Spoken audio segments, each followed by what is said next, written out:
The Amiga. What a freaking beast. The Rolls-Royce of retro computers. And if we're talking about the creme de la creme of Amiga's offerings, we've got to give it up for the point-and-click adventure. The Amiga didn't just do adventure games. It elevated them to an art form. You know what I'm talking about.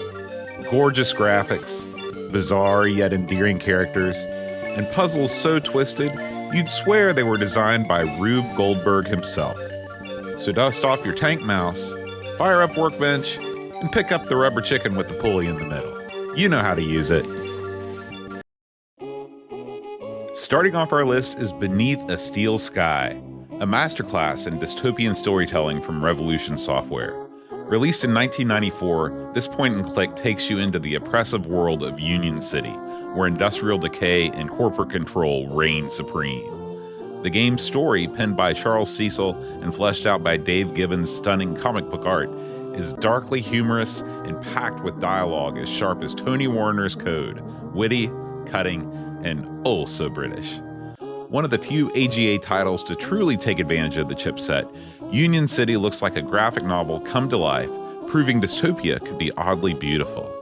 And who could forget Joey, your sarcastic robot sidekick? His sharp dialogue elevates the game, adding levity to the bleak backdrop. Beneath a Steel Sky is proof that dystopia is way more fun with a mouthy robot in tow. If you've ever wondered what would happen if the Princess Bride had a love child with Monty Python, look no further than our number 9 spot. Simon the Sorcerer is a 1993 classic from AdventureSoft that feels like a big, warm hug from British gaming's golden age. This point-and-click adventure puts you in the shoes of Simon, a snarky teenage lad who stumbles into a fantasy world full of dodgy wizards, talking animals, and fairy tale tropes turned on their head. Think Monkey Island, but with a cup of tea and a biscuit on the side. The game's biggest ace up its sleeve? Chris Berry. Yeah, that's right, Rimmer himself, providing Simon's voice. His dry delivery adds a brilliant layer to the game's irreverent humor. The graphics are lush, with bright, colorful backdrops, and the music is some of the best on the platform too. But let's be honest, some of the puzzles are full-on moon logic. We're talking try every item on everything levels of frustration here. Still, there's a lot to love for Simon the Sorcerer, and rightly so. It's a wacky game that captures the quirky sense of humor we rarely see in the games industry. A proper cult classic, even if it doesn't quite hit the dizzying heights of its LucasArts contemporaries. And now for my next trick.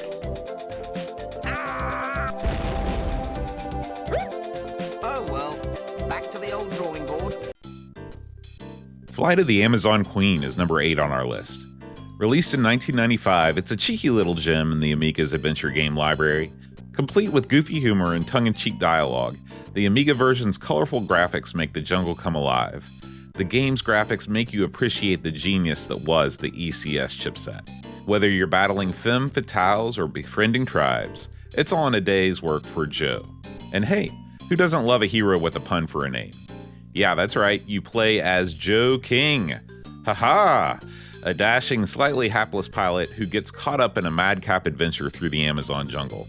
The game's got it all. Evil Nazis, a kidnapped movie star, Amazonian warriors, and enough puns to make even the most hardened dad joke enthusiast wince.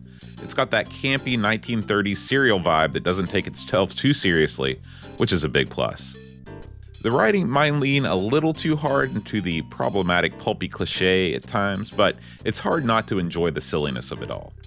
Flight of the Amazon Queen is no Monkey Island, but for fans of point-and-click adventures, it's still a solid romp through the jungle.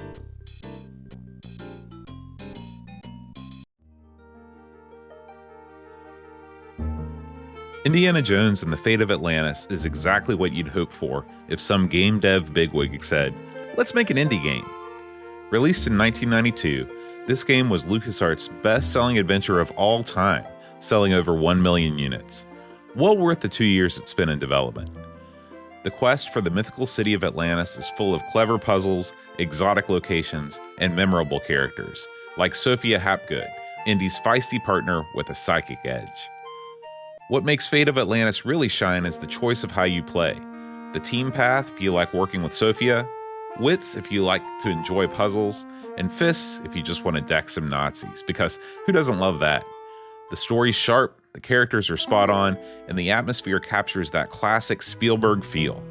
While playing the Amiga version, if you're used to the talking DOS CD-ROM port, it may seem like a step backward, but this is still peak indie on the Miggy.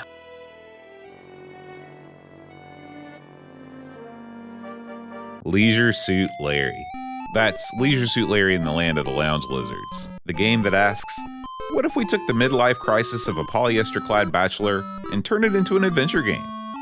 Released in 1987 for the Amiga, this point-and-click classic from Al Lowe and Sierra Online is part sleaze, part satire, and entirely a product of its time. You play Larry Laffer, a hopelessly awkward 40-something on a quest for love, or at least a one-night stand, in the neon-soaked, seedy underbelly of Lost Wages. Mechanically, it's a bog-standard example of Sierra's text parser adventures. Type commands to interact with the world, solve puzzles, and navigate the series' trademark death is everywhere ethos. Wander into traffic or fail to, use protection, and the game wastes no time in punishing you. What really sets Larry apart, though, is its humor. Yeah, some of it is painfully dated, and the whole premise borders on something that's kind of cringeworthy, but there's a charm to its bawdy wit and self-aware jabs at 80s culture. Graphically, the Amiga version is stunning for its era, bright, colorful, and alive with personality. It sure is better than the CGA version I grew up playing. And let's not forget the jaunty soundtrack, which captures Larry's awkward swagger to a T. It's not for everyone, but if you're after a cheeky slice of adventure gaming history, Leisure Suit Larry remains a fascinating relic. Just don't expect modern sensibilities or endless replay value. It's a quick flirtation, not a lasting romance.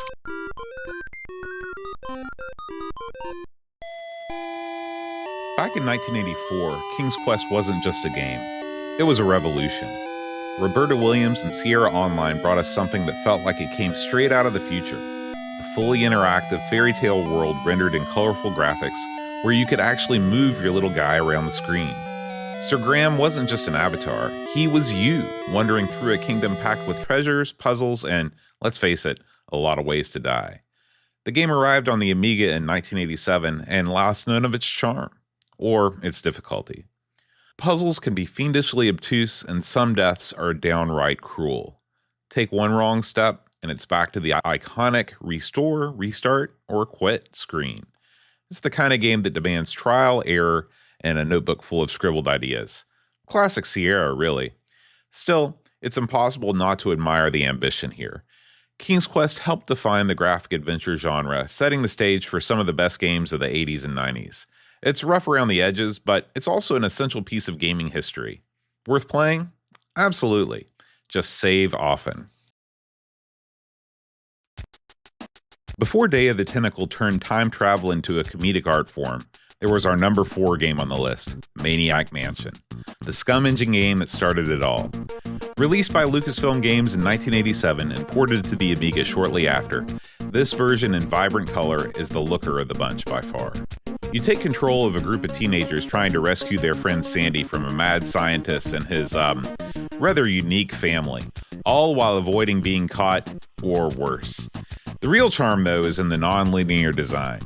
Different characters mean different ways to solve puzzles, adding heaps of replay value.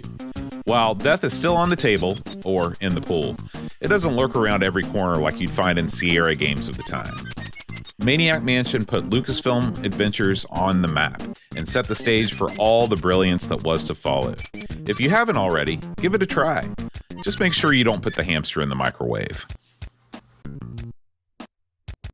We're closing in with number 3, Lure of the Temptress, Revolution Software's debut back in 1992. Before they were giving us George Stobart and the goat that launched 1,000 memes, they were dabbling in medieval fantasy with this intriguing little adventure. It was ambitious, too, introducing the virtual theater system where NPCs roamed around doing their own thing. It sounds fancy, but in practice, it's like herding a group of aloof cats when you want to find someone specific. You play as Dermot, a peasant-turned-hero reluctantly trying to stop Selena, the titular Temptress, from taking over the land with her monstrous squirrel army. Rat Pouch, your sidekick, provides plenty of comic relief when he's not wandering off on his own whims, of course.